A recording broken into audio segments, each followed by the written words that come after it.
زارا سلطانہ ایک young politician ہے، UK میں ہے۔ وہ ایک نئی پارٹی بنانے جا رہی ہیں۔ انہوں نے اسٹیٹس کو چیلنج کیا تھا۔ لیبر پارٹی نے ان کی پارٹی کی رکنیت ختم کر دی۔ وہ اسرائیل کے خلاف، غزہ کے حق میں بات کرتے تھے اور دونوں لیفٹ کے سیاستدان ہیں۔ کہ لالچ میں پھر لوگ جو ہیں وہ ان کے جال میں پھنس جاتے ہیں۔ ڈیموکریٹک پارٹی اور ریپبلکن پارٹی ایک ہی سکے کے دو رخ ہیں۔ پچھلے ہفتے میں نے آپ کو زوران ممدانی کے بارے میں بتایا تھا، جو کہ ایک مسلم ہیں، امیگرینٹ ہیں، اور انہوں نے جو میئر کا الیکشن تھا نیو یارک سٹی کا، اس میں انہوں نے ڈیموکریٹک پارٹی کی نامینیشن جیت کے انہوں نے پورے امریکہ میں ایک ہلچل مچا دی، کیونکہ وہ اپنے آپ کو ڈیموکریٹک سوشلسٹ کہتے ہیں، جو کہ امریکہ میں ایک بہت ہی بڑی بات ہے اپنے آپ کو سوشلسٹ ڈکلیئر کرنا۔ لیکن آج میں آپ کو بتاؤں گی زارا سلطانہ کے بارے میں۔ زارا سلطانہ ایک ینگ پولیٹیشین ہے، UK میں ہے۔ ان کا تعلق لیبر پارٹی سے ہے یا تھا، کیونکہ انہوں نے حال ہی میں 3 جولائی کو انہوں نے اعلان کیا کہ وہ لیبر پارٹی سے ریزائن کر رہی ہیں اور وہ ایک نئی پارٹی بنانے جا رہی ہیں، اور انہوں نے کہا کہ میرے ساتھ جیرمی کوربن ہوں گے، جو کہ اس پارٹی کو ہم دونوں مل کے لیڈ کریں گے۔ اب جیرمی کوربن بھی لیبر پارٹی کا حصہ تھے، بلکہ 2017 میں تو انہوں نے بہت بھاری اکثریت سے لیبر پارٹی کی چیئرمین شپ جیت لی تھی۔ اس کے بعد 2019 کے الیکشن میں لیبر پارٹی ہار گئی۔ اس وقت لیبر پارٹی کا جو منشور تھا، جو جیرمی کوربن نے بنایا تھا، وہ بہت ہی ریڈیکل تھا۔ مطلب اس میں جو معاشی ڈھانچہ تھا، انہوں نے اس میں بہت ریڈیکل چینجز کی تھی، کہ انہوں نے اسٹیٹس کو چیلنج کیا تھا۔ تو شاید میرا خیال ہے کہ اس وقت شاید انگلینڈ میں جو لوگ تھے وہ اس کے لیے تیار نہیں تھے، تو 2019 میں ان کو شکست ہوئی۔ پھر 2024 میں لیبر پارٹی نے ان کی پارٹی کی رکنیت ختم کر دی۔ ان پہ الزام یہ تھا کہ وہ اینٹی سیمیٹک ہیں، مطلب اینٹی سیمیٹزم کا شکار ہیں۔ اینٹی سیمیٹک کا مطلب یہ ہوتا ہے کہ آپ صہیونیوں کے خلاف ہیں، صہیونی لابی کے خلاف ہیں۔ اس کا مطلب ہے کہ آپ اسرائیل کے خلاف ہیں۔ آپ تو وہ اسرائیل کے خلاف تھے اور وہ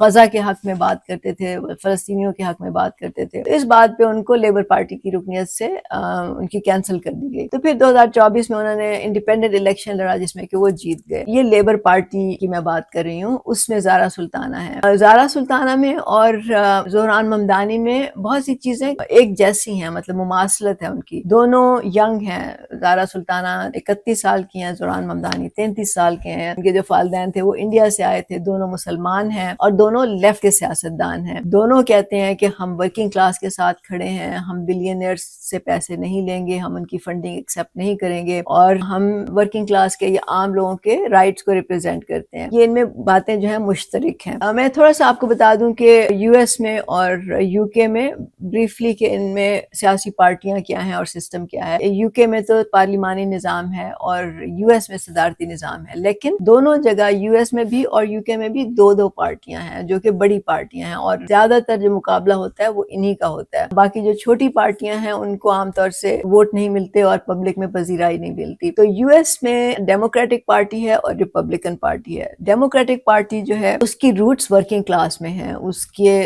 جو شروعات تھیں وہ یونینز کی سپورٹ سے بڑی ہوئی، وہ منورٹیز کی ریپرزینٹیٹیو تھی، عام لوگوں کو ریپرزینٹ کرتی تھی، ان کے مسائل کی وہ بات کرتی تھی۔ جو ریپبلکن پارٹی ہے وہ ہے ہی رائٹ ونگ پارٹی، مطلب وہ کیپٹلسٹ سسٹم پہ بلیو کرتے ہیں۔ وہ یہ کہتے ہیں کہ جی ریاست کا اکانومی میں زیادہ رول نہیں ہونا چاہیے، وہ فری مارکیٹ اکانومی کی بات کرتے ہیں، وہ پوری دنیا پہ یہ نظام جو ہے وہ لاگو کرنا چاہتے ہیں۔ یہ رائٹ کی پارٹی ہے۔ اب ڈیموکریٹک پارٹی شروعات جیسے میں نے کہا کہ اس کی لیفٹ کے نظریات سے ہوئی، ورکنگ کلاس سے ہوئی، لیکن وقت کے ساتھ ساتھ وہ چینج ہو گئی، وقت کے ساتھ ساتھ وہ بھی رائٹ کی طرف موو کرتی گئی، کیونکہ سسٹم ایسا ہے US میں کہ یہاں پہ لابیز ہیں، مطلب جو کہ بڑی بڑی کارپوریشنز کو، بڑی بڑی بزنسز کو، یا جو اسپیشل انٹرسٹ گروپس ہیں وہ اس کو ریپرزینٹ کرتے ہیں، اور وہ اس کے لیے فنڈنگ کرتے ہیں، مطلب کیمپین فنڈ میں وہ بہت پیسے دیتے ہیں۔ اس کے لالچ میں پھر لوگ جو ہیں وہ ان کے جال میں پھنس جاتے ہیں۔ آہستہ آہستہ ڈیموکریٹک پارٹی میں بھی ایسا ہی ہونے لگا، وہاں پہ بھی جو ریپرزنٹیشن تھی وہ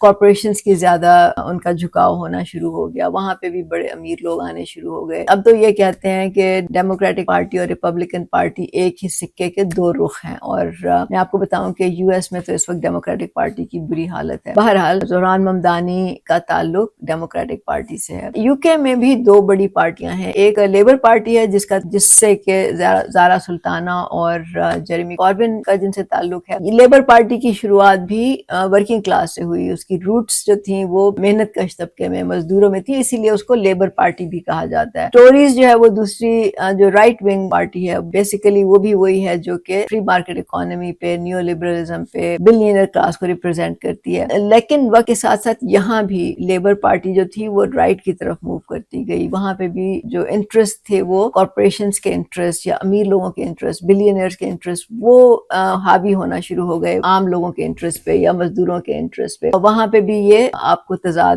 نظر آنا شروع ہو گیا. جو فرق ہے زوران ممدانی میں اور زارا سلطانہ میں، بہت بڑا فرق ہے. زوران ممدانی جو ہیں وہ ود ان دا سسٹم رہ کے کام کرنا چاہتے ہیں. وہ سمجھتے ہیں کہ وہ ڈیموکریٹک پارٹی کے اندر رہ کے وہ اس کو بدلیں گے، مطلب وہ اس کو لیفٹ کی طرف لے کے آئیں گے. مجھے نہیں معلوم کہ ان کا یہ خیال ہے یا نہیں، لیکن ظاہر ہے کہ اگر وہ واقعی لیفٹ کو وہ ریپرزینٹ کرتے ہیں اور ان کے لیفٹ کے نظریات ہیں تو ان کی کوشش تو ہوگی کہ وہ لیفٹ کی طرف ڈیموکریٹک پارٹی کو لے کے آئیں. زوران ممدانی جو ہیں وہ he is not the only one. اس سے پہلے برنی سینڈرز بھی ڈیموکریٹک پارٹی میں جب وہ صدارتی الیکشن تھا تو اس میں وہ امیدوار تھے اور وہ الیکشن ہار گئے تھے کیونکہ ڈیموکریٹک پارٹی کی جو اسٹیبلشمنٹ تھی وہ ان کو سپورٹ نہیں تھی اس کی. بہرحال وہ بھی ورکنگ کلاس کی بات کرتے تھے. وہ بھی کہتے تھے کہ میں بلینئر سے پیسے نہیں لوں گا، میں کارپوریشن سے فنڈنگ نہیں لوں گا، میں عام لوگوں کی سپورٹ سے، عام لوگوں کے فنڈ سے میں سیاست کروں گا یا الیکشن لڑوں گا. اور وہ بھی اپنے آپ کو ڈیموکریٹک سوشلسٹ کہتے تھے. زوران ممدانی بھی یہی کہتے ہیں. برنی سینڈرز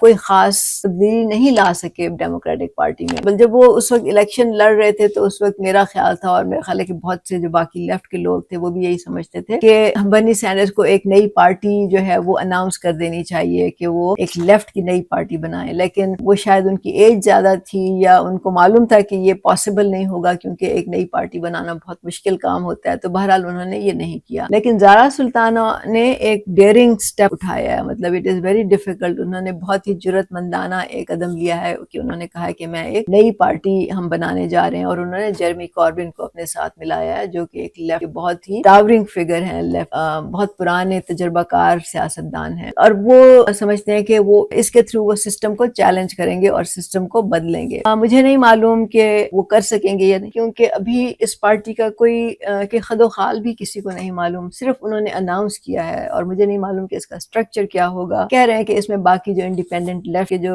سیاستدان ہیں وہ بھی اس میں شاید شامل ہو جائیں. ڈیپینڈ کرتا ہے کہ وہ ٹیم کیسی بنے گی، کیا وہ نظریات ایک دوسرے کے ساتھ ان کی مماثلت ہوگی، ہم آہنگی ہوگی، الائنمنٹ ہوگی یا نہیں ہوگی. وہ تو فیوچر میں اب دیکھیں گے کہ یہ پارٹی کیا کر سکتی ہے. لیکن ایک بات تو طے ہے کہ نئی پارٹی بنانا بہت مشکل کام ہے کیونکہ یو کے میں بھی لیبر پارٹی اور ٹوریز جو ہیں ان کا بہت ہی اسٹرانگ ہولڈ ہے. ظاہر نیم ریکگنیشن بھی ہے، پرانی پارٹیاں ہیں اور یہی حاوی ہیں سیاست پہ. تو نئی پارٹی کے لیے اپنی جگہ بنانا ذرا مشکل ہوگا، بلکہ بہت مشکل ہوگا. اور میں یہ اس لیے کہہ سکتی ہوں کہ برابری پارٹی بھی نئی پارٹی ہے اور ہمارا تو 3 پارٹیوں سے مقابلہ ہے اور ہمیں معلوم ہے کہ یہ بہت مشکل کام ہوتا ہے کہ ایک نئی پارٹی بنائی جائے، قائم کی جائے، پھر اس کے نظریات کو لوگوں میں لے کے جایا جائے، اس کو بڑا کیا جائے، لوگوں کو اس میں شامل کیا جائے، لوگوں کو قائل کیا جائے اور پھر لوگوں کو الیکشن لڑایا جائے. یہ بہت ہی لانگ پروسیس ہے، بہت ہی مشکل پروسیس ہے. اب دیکھتے ہیں کہ یہ جو پارٹی انہوں نے کہا ہے یہ کہاں تک پہنچتی ہے. لیکن میں ایک بات جو پاکستان کے نوجوان ہیں میں ان سے یہ پوچھنا چاہوں گی یا کہنا چاہوں گی کہ کیا آپ لوگ عالمی سیاست پہ نظر رکھتے ہیں؟ آپ کو معلوم ہونا چاہیے کہ دنیا میں کیا ہو رہا ہے، کون سی نئی تحریکیں ابھر رہی ہیں، کون سی نئی پارٹیاں بن رہی ہیں، کون سے نئے لیڈر سامنے آ رہے ہیں، ان کے نظریات کیا ہیں، کون کامیاب ہو رہا ہے، کون کامیاب نہیں ہو رہا. پاکستان ظاہر ہے کہ پوری دنیا سے آئسولیٹڈ تو نہیں ہے، جو دنیا میں ہوتا ہے اس کا اثر پاکستان پہ بھی ہوتا ہے. تو اگر تو یہ نئی پارٹی کامیاب ہو جاتی ہے تو ظاہر ہے کہ جو باقی دنیا میں چھوٹے چھوٹے ملکوں میں چھوٹی چھوٹی جو تحریکیں ہیں، چھوٹی جو پارٹیاں ہیں، ان کو بھی تقویت ملے گی، ان کو بھی حوصلہ ہوگا، ان کو بھی سہارا ہوگا کہ ہم بھی کر سکتے ہیں. تو میں یہ کہنا چاہتی ہوں کہ جو پاکستان میں پڑھے لکھے خاص طور سے مڈل کلاس کے جو نوجوان ہیں وہ کیا کرنا چاہتے ہیں. کیا وہ اس تاریخ میں اپنا نام لکھوانا چاہتے ہیں؟ کیا وہ اس سیاست کا رخ بدلنا چاہتے ہیں؟ کیا وہ اس ملک میں عام لوگوں کے لیے کچھ کرنا چاہتے ہیں؟ کیا وہ سمجھتے ہیں کہ ان کے پاس اتنی صلاحیت ہے، قابلیت ہے، حوصلہ ہے، جرأت ہے، ہمت ہے کہ وہ یہ سارا کچھ کر سکیں؟ کیا ان میں یہ خود اعتمادی ہے، اپنے آپ پر بھروسہ ہے کہ وہ یہ کر سکتے ہیں؟ مجھے معلوم ہے کہ یہ کر سکتے ہیں، مجھے معلوم ہے کہ اگر وہ چاہیں تو وہ یہ کر سکتے ہیں، لیکن کیا وہ خود یہ سمجھتے ہیں کہ وہ کر سکتے ہیں یا نہیں؟ اصل سوال یہ ہے.